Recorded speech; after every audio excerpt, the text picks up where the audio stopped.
जब टीवी पर उपराष्ट्रपति का इस्तीफा ब्रेकिंग बना था, तब असली ब्रेकिंग लखनऊ में हो रही थी।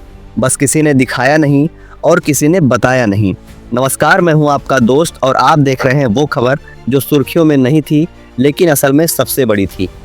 जब देश की मीडिया उपराष्ट्रपति जगदीप धनखड़ के इस्तीफे को लेकर टीवी स्क्रीन पर दौड़ रही थी, जब हर डिबेट में सवाल यही पूछा जा रहा था कि प्रधानमंत्री मोदी से उनकी मुलाकात का मतलब क्या था, जब जयराम रमेश, अरविंद केजरीवाल और जेपी नड्डा की मुलाकातों को लेकर दिल्ली की राजनीति गर्म हो चुकी थी, उसी वक्त लखनऊ में कुछ ऐसा हुआ जो असल में कहीं ज़्यादा बड़ा था। 19 जुलाई की सुबह थी। मुख्यमंत्री योगी आदित्यनाथ अचानक दिल्ली पहुंचते हैं, बिना शोर, बिना किसी बड़े ऐलान के। लेकिन फिर जो होता है वो चौंकाने वाला था। पहली मुलाकात प्रधानमंत्री नरेंद्र मोदी से, दूसरी मुलाकात गृह मंत्री अमित शाह से और तीसरी मुलाकात भाजपा अध्यक्ष जेपी नड्डा से। एक ही दिन में 3 बड़े नेताओं से मुलाकात, ये कोई मामूली बात नहीं है।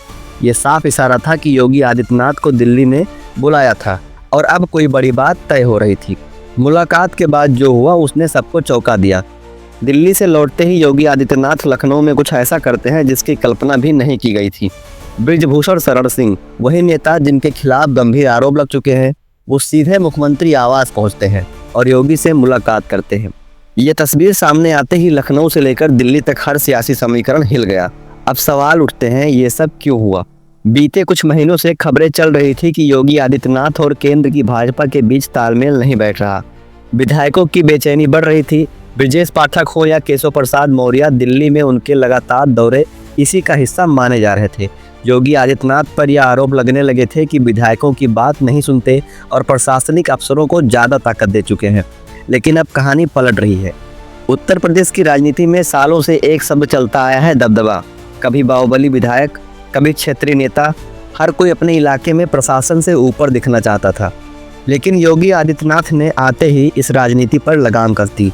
उन्होंने पुलिस और अफसरों को सीधी ताकत दी। अब लखनऊ से आदेश निकलता है और पूरे प्रदेश में लागू होता है।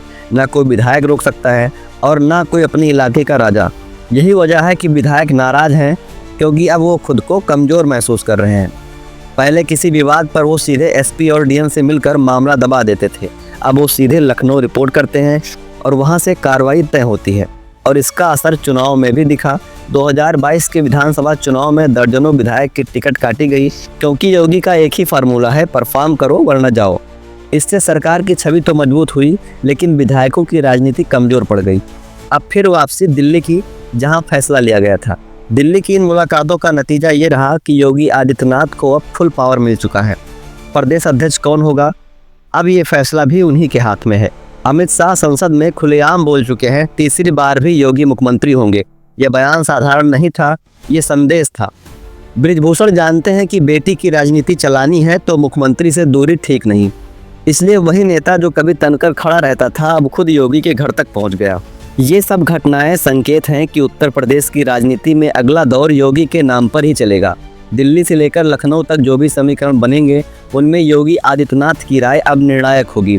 क्योंकि 2027 सिर्फ चुनाव नहीं होगा, बल्कि उस रास्ते की शुरुआत होगी जिसके आखिर में कुछ बड़ा लिखा जा सकता है। फिलहाल इन सारी चीज़ों पर आपकी क्या राय है, कमेंट करके ज़रूर बताइए। और खबरों के असली मायनों तक पहुंचने के लिए जुड़े रहिए यूपी आज तक से। नमस्कार।